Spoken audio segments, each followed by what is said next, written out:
Hello everyone. So in our today's class we are going to learn how to shade the pigeon. Okay, or in our last class we have already learned how to make this pigeon. और आप लोगों को अच्छे से पता है कि अब आप लोग ग्रोन अप चाइल्ड हैं, you are now in class 8. So कोई मेज़रमेंट्स नहीं, you all have to make it free hand बनाने की कोशिश करनी है. और आई होप कि सब लोगों ने बना लिया होगा. अभी यहाँ पे मैंने आप लोगों को लास्ट टाइम एक छोटा सा एक्टिविटी दी थी कि आप लोगों को बुक में ये शेडिंग करनी है. काफ़ी बच्चों ने कर ली, काफ़ी बच्चों को नहीं समझ में आया कैसे करना है. So don't worry about it. आज हम लोग इसके बेसिक्स देख लेते हैं कि किस तरह से इसको हम लोग करेंगे. तो लेट अस प्रोसीड.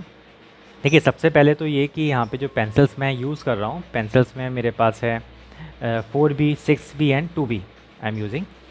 और सबसे इम्पॉर्टेंट चीज़ यहाँ पे आ जाती है इसकी शेप. तो आप लोग जब बनाएंगे, इसको ड्रॉ करेंगे, तो थोड़ा सा इस चीज़ पे गौर कीजिएगा कि जो शेप है वो किस तरह की शेप आप यूज़ कर रहे हैं. ठीक है ना. और हम लोग इसको प्रोसीड करते हैं.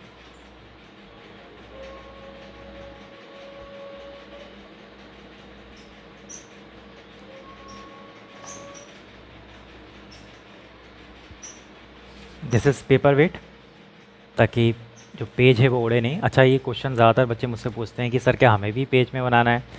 तो please be you know a bit have you must have some common sense about it कि आप लोगों के पास ड्राइंग नोटबुक्स हैं, आप लोग नोटबुक्स में बनाएं, है ना.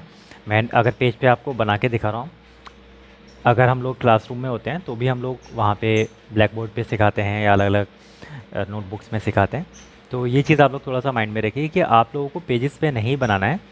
और आप लोगों को, हाँ, इन केस अगर आप लोग को कोई ऑयल पेस्टर का वर्क करना है तो ऑयल पेस्टर के केस में मैं आप लोगों को पहले ही बता चुका हूँ कि नोटबुक में डायरेक्ट करने से क्या होता है कि नोटबुक गंदी हो जाती है. तो उस केस में आप चाहे तो पेज कंफर्टेबली निकाल के, अच्छे से निकाल के उसको दोबारा इसमें पेस्ट कर सकते हैं. अगर आपको लगता है कि आप नोटबुक को बिना गंदा किए आप काम कर सकते हैं तो आप डायरेक्ट उसमें वर्क कर सकते हैं. तो अभी यहाँ पे हम लोग स्टार्ट करते हैं. Will be starting from the tail. और किस तरह से काम करना है, देखिए, सबसे I am taking this darkest pencil that is 6B जो मैं यहाँ पे यूज़ कर रहा हूँ. और बुक में भी आप देखते रहें, समझते रहें. मैंने यहाँ पे स्ट्रोक्स देना स्टार्ट कर दिए. और जो ये स्ट्रोक्स हैं ये नीचे की तरफ ज़्यादा डार्क हैं और जैसे जैसे ऊपर के डायरेक्शन में बढ़ रहे हैं ये स्ट्रोक्स जो हैं लाइट होते जा रहे हैं.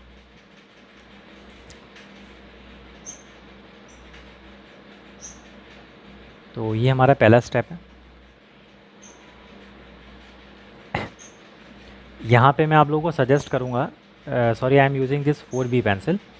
आप लोग भी 4B ही पेंसिल यूज़ करें, या आपको अगर लगता है कि 4B बहुत ज़्यादा लाइट चल रही है then you can move on for 5B.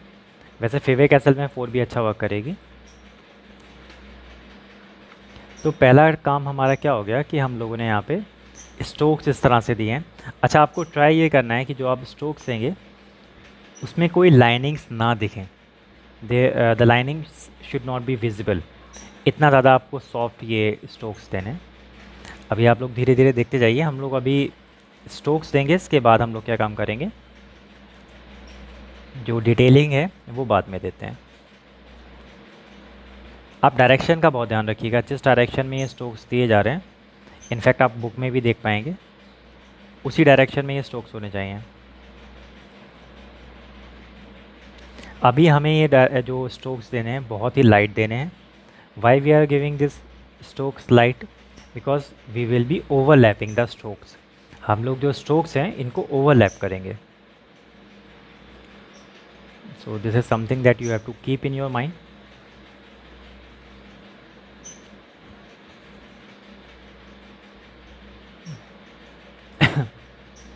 Sorry, इसको थोड़ा सा अच्छा सा शेप दे देते हैं. यहाँ पे आप बुक में थोड़ा सा ऑब्ज़र्व करते हुए इसकी जो शेप है थोड़ा सा अच्छा कर देंगे यहाँ पे इस तरह से. And after that same procedure forward direction में। जो ये स्ट्रोक्स हैं ये फॉरवर्ड डायरेक्शन में हैं, मतलब जिस डायरेक्शन में आपका ये टेल्स बनी हुई हैं, टेल बनी हुई है, टेल को हमने ड्रॉ किया है, उसी डायरेक्शन में हमें स्ट्रोक्स देने हैं। और पहले ही मैं आप लोगों को बता चुका हूँ कि जितना पेज आपका रफ़ होगा, अब इसका मतलब ये नहीं कि आप लोग ऐसा पेज लेके आ जाएं जो कि बहुत ज़्यादा रफ़ हो और फिर आप कहें कि सर इसमें तो शेडिंग हो ही नहीं रही है। आई जस्ट वांट टू से कि आप लोग ऐसा पेज यूज़ करें, या ड्राइंग की नोटबुक आप जब परचेज़ करें तब आप लोग देख लें कि जो पेज है वो सॉफ्ट नहीं होना चाहिए ज़्यादा, should not be very soft, that's it.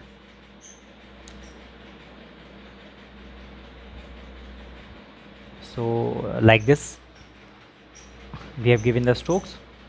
अब हम लोग क्या काम करते हैं, will be taking more light pencil, I will be using 2B pencil right now, and the same process goes up. अब हम लोग थोड़ा सा और लाइट वर्क करने वाले हैं, and the strokes will be same. Strokes को हमको देखिए, ये वीडियो रियल टाइम वीडियो है, I am not fast forwarding it, just because कि आप लोगों को आइडिया लगे कि इसमें इस प्रोसेस में कितना टाइम लग रहा है। सो नो प्रॉब्लम, हम लोग इस वीडियो को 2 पार्ट्स में कंप्लीट करेंगे, but the most important part is कि काम अच्छा होना चाहिए। The work that we are doing that should be very fine. अब आप यहाँ पे देखिए, मैंने लास्ट टाइम इसको बस ऐसे ही ड्रॉ कर लिया था। अब आप लोग यहाँ पे अच्छे से जैसा इसमें पैटर्न दिया हुआ है उसी पैटर्न में आप इसको ड्रॉ कर लीजिए ताकि आपको हेल्प हो। यहाँ पे आप देखिए कि जो डार्कर पार्ट है उसको आप लोग बुक से ऑब्जर्व करके थोड़ा सा ड्रॉ कर लेंगे, और ये जो पार्ट है ये बहुत डार्क किया हुआ है, तो इसमें ऑब्वियस सी बात है कि हम लोग डार्कर पेंसिल यूज़ करेंगे। अभी मैं इसको बस थोड़ा सा करके छोड़ दे रहा हूँ। सबसे पहले हम लोग लाइट पार्ट कर ले रहे हैं complete. We will be continuing with our strokes. ये स्ट्रोक्स आपको एक डायरेक्शन में देनी है, बस इस चीज़ का थोड़ा सा ध्यान रखें आप लोग।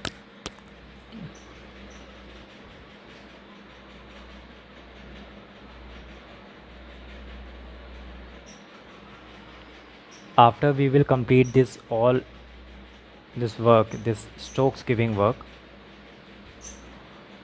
we will move further for the details.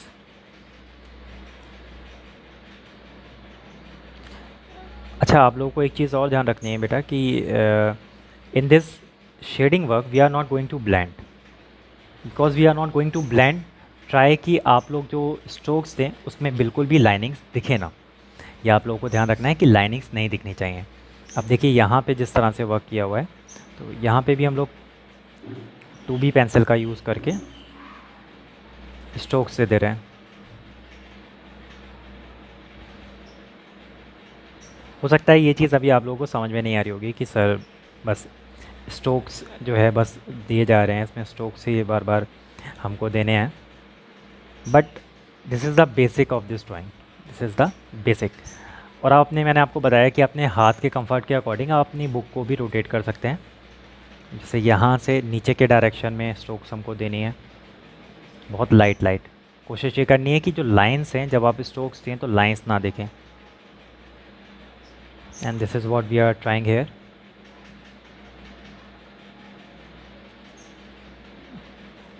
It is like shading, or you can say blending directly with the pen, with the pencil, shading directly with the help of pencil, इसको आप ऐसे समझ सकते हैं। and I am just giving the strokes in one direction, and you can see the direction also, the direction that I am using.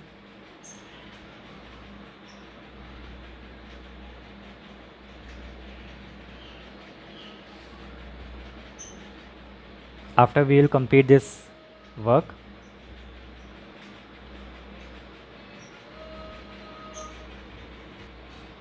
so we have completed till here. Now inside the wings हमको इस direction में, ये round direction जो दिया हुआ है इस direction में हल्का हल्का था स्ट्रोक्स देना है। तो मैं इस डायरेक्शन में कंफर्टेबल हूँ, तो मैं इसको पेज को टर्न करके 2B पेंसिल का यूज़ करके स्ट्रोक्स दे देता हूँ।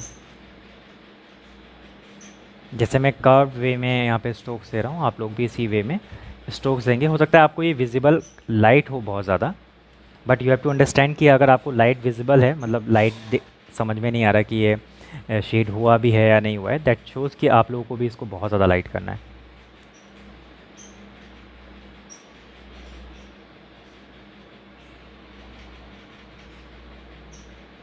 बस एक चीज़ का ध्यान रखना है कि जो आप लोग यहाँ पे ये स्ट्रोक्स देंगे, ये लाइंस इसमें नहीं दिखनी चाहिए। ये इतना साथ में आपस में जुड़े हुए होनी चाहिए लाइंस, कि ये लाइंस अलग अलग ना दिखें। ऑलरेडी हमको 11 मिनट्स हो चुके हैं इस वीडियो को शूट करते हुए, और it is going to take more time. अभी इसमें बहुत सारा वर्क बचा हुआ है, तो आज के लिए हम लोग इसको इतना ही करेंगे, क्योंकि आप लोग जब इसको अप्लाई करेंगे, जब आप लोग इस पर वर्क करना स्टार्ट करेंगे, for sure it is going to take more time, क्योंकि आप लोगों को अभी इस चीज़ के लिए थोड़ा सा ज़्यादा आराम से वर्क करना पड़ेगा, तो आपको हो सकता है इससे ज़्यादा टाइम लगे। तो बेसिक आप समझ चुके हैं, अभी आप इतना कंप्लीट करके रखिए। हमारे नेक्स्ट क्लास में, मतलब कल, हम लोग उसके आगे की डिटेलिंग्स और जो बाकी का वर्क है वो कंप्लीट करते हैं। So till then take care and please complete this work in your book as well as notebook. जिन्होंने बुक में नहीं किया वो लोग बुक में भी कर लें, और बाकी आप लोग नोटबुक में इतना वर्क जितना आज मैंने कराया इतना कंप्लीट करके आप लोग रेडी करके रखिए। So thank you so much, will be meeting tomorrow. So take care till then.